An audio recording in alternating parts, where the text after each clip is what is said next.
بسم الله الرحمن الرحيم الحمد لله رب العالمين والصلاة والسلام على سيدنا محمد وعلى آله وصحبه أجمعين. Surah Maryam is one of the most beautiful surahs we encounter in the Quran.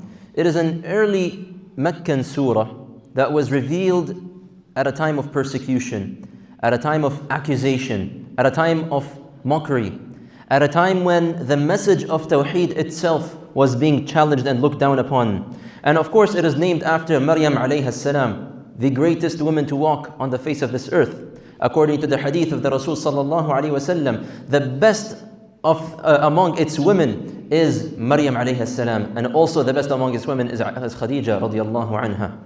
And in another hadith, it names also the four Sayyidat Ahlil Jannah, the four women of Jannah, and it names Maryam alayha salam. And in fact, Maryam is so honored, she has a whole surah named after her, and not only that, her son Isa alayhi salam is named after his mother as well. From the majority of the Quran, wherever you recite, you will find Isa ibn Maryam, Isa ibn Maryam, Isa the son of Maryam, because Allah Azza wa Jalla is honoring Maryam alayhi salam like no other. Now Surah Maryam has many things inside it, but first let's look at the community that was living at the time when Surah Maryam was revealed. Now, we mentioned it's an early Meccan stage. So therefore, the community at that time was still weak.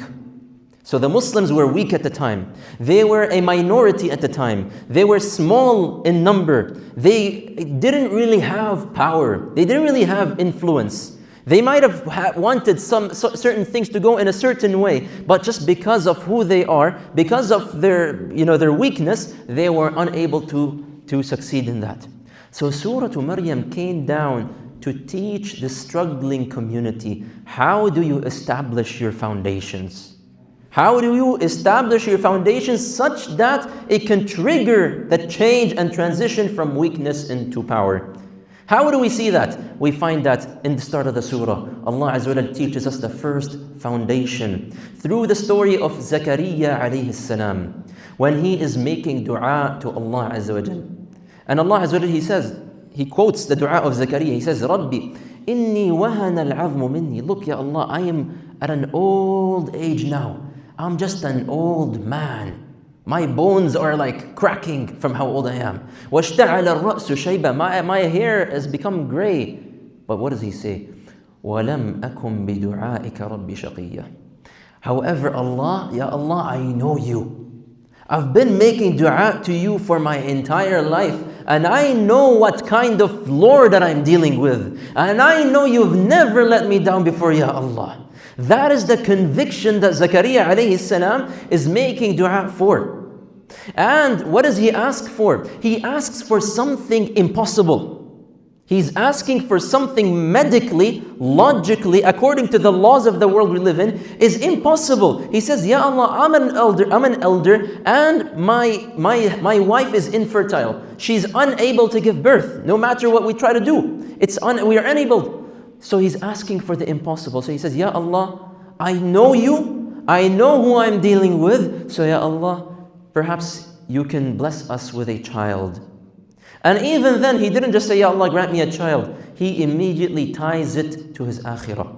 And he sets the intention from the beginning and says, Ya Allah, grant me this child so يَرِثُنِي وَيَرِثُ مِنْ آلِ يَعْقُوبَ, so he can carry the message forward. So he can also become a prophet. So he can also spread La ilaha illallah and work in da'wah.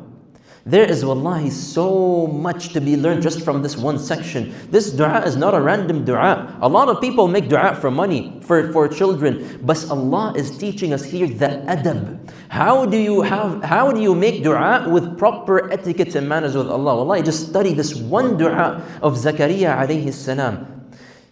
It teaches you, when you're dealing with Allah Azza wa Jal, there is nothing impossible. There is no limit to what you ask. All you have to do is continue to ask. Because Allah Azza wa Jalla is quoting this one singular dua here. But realistically speaking, we can imagine Zakariyah alayhi salam would not make this dua just once. or just twice, or just whenever he feels like his iman is up, he just makes that dua. No, he's continuously making that dua until Allah Azza wa Jal blessed him with Yahya alayhi salam. And even when he questioned it, how is this possible? كَذَلِكَ قَالَ رَبُّكَ. Allah Azza wa Jal said it would be so, and so therefore it shall be so. Then we move on in the surah. And then the surah starts and gives us snapshots about the life of Maryam alayhi salam and her early struggles, which really gives us and sheds light as to why she was chosen to be a woman from among the Jannah. Why was she the woman chosen out of all of mankind? Keep in mind, Maryam alayhi salam at this age, she's a young woman. She's probably, definitely, probably not any older than 20 years old, that's for sure. A very young old lady, but her iman and her, she was a very young lady, and her connection with Allah Azza wa Jal was something out beyond this world. And Allah Azza wa Jal tested her like no other. You see, when Allah Azza wa Jal loves someone, He doesn't necessarily grant him an easy life. It's gonna be a lot of hurdles along the way. And Maryam alayhi salam experienced that firsthand. And she would be tested so severely to be granted a child despite not having a husband. Think about how, we've read this story so many times, but again, think of the perspective of the community. Okay? How would that community think like? We read the verses that, the community came and they accused her, oh Maryam, what have you done? Right? But would you and I have reacted any different? This is such a severe test for Maryam alayhi salam to be tested in such a manner, so much so that she wishes for death upon herself. Ya laytani mittu qabla hadha. I wish I could have just died before any of this had happened. But Allah Azza wa Jal affirms her. And he provides her with a stream underneath her, and He tells her, shake the tree of the palm tree, and it will bring down some rutab, some dates that you can eat. And even when she approached her community, when she was being accused and humiliated, she does what she was asked, and she points towards this baby. And Allah Azza wa Jal takes care of the rest. And the baby speaks up, Inni abdullah, atani al-kitab, wa ja'alani nabiyya. وجعلني مباركا أينما كنت وأوصاني بالصلاة والزكاة ما دمت حيا. Which teaches us, these words of the infant Isa alayhi salam teach us that from the beginning of your life, your identity has already been established, my friends. Today you hear a lot of this, it's becoming the trend nowadays. You hear, especially among the youth, I'm trying to discover myself. I'm trying to find who I really am. I struggle with my identity. Akhi, your identity has already been there. Ever since your mother gave birth to you, your identity exists. Inni abdullah, I am the servant of Allah. Why have you been sent? وَأَوْصَانِي بِالصَّلَاةِ وَالزَّكَاةِ. The importance of salah. He's a baby still. And he understands the importance of salah. And this concept of salah continues to be reminded and mentioned over and over and over throughout Surah Maryam. So we find, for example, Ismail, وَكَانَ يَأْمُرُ أَهْلَهُ بِالصَّلَاةِ. He would command his family, go and pray. And then Allah Azza wa Jalla, after He lists all these prophets, He admonishes the future generations. فَخَلَفَ مِن بَعْدِهِمْ خَلْفٌ. What did they do? أَضَاعُوا الصَّلَاةِ. They wasted their prayers.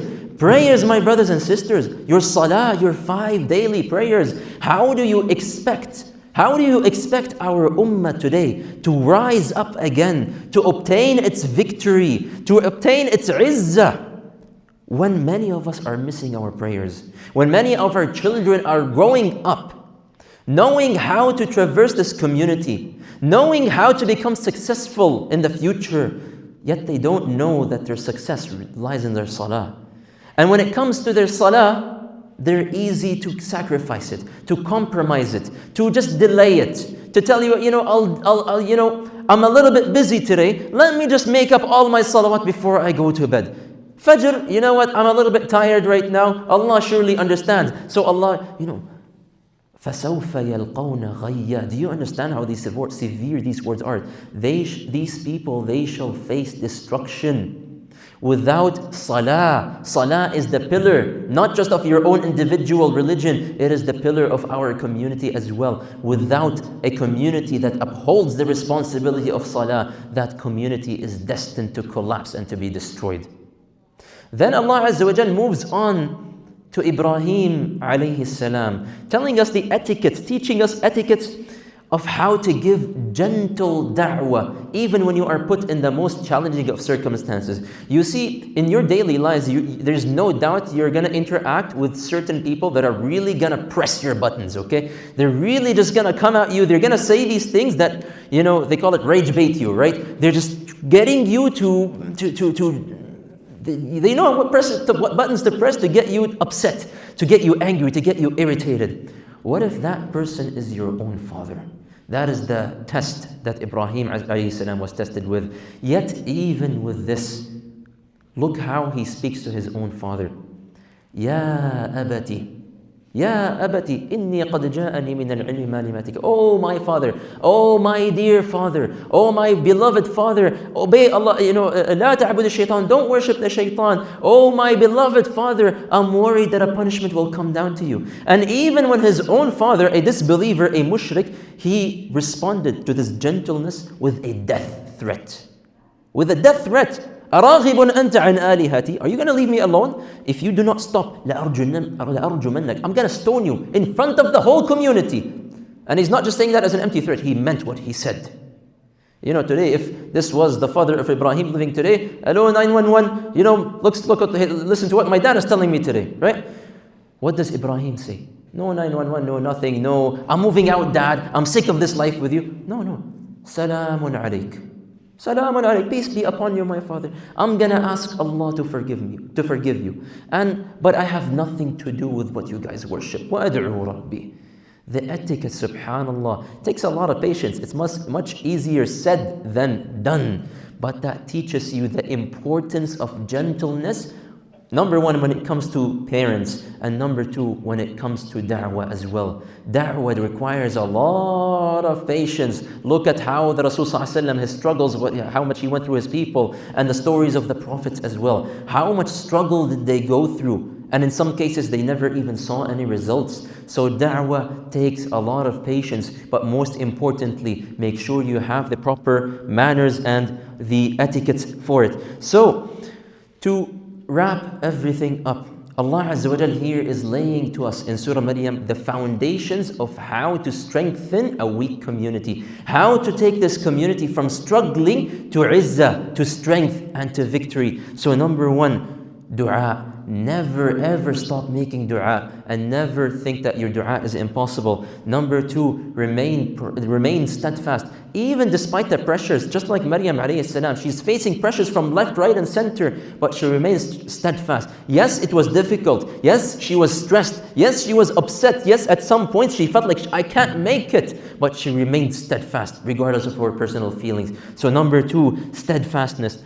Number three, speaking gently, even if in disagreement, and especially when it comes to da'wah. And last but not least, guard your salah. If your salah is lacking, forget about bringing this ummah to victory. So we ask Allah Azza wa Jalla to make us upon the people of taqwa, among the people who guard their salawat and establish their salawat properly. We ask Allah Azza wa Jalla to grant us proper manners and gentleness with our etiquette, with our parents and with everyone else as well in da'wah. And so we ask Allah Azza wa Jalla also to revive this weak ummah today. We ask Allah to revive this ummah all across the world today. Subhanakallah wa bihamdik. Ashhadu an la ilaha illa anta astaghfiruka wa atubu ilayk wa qumu ila salatikum.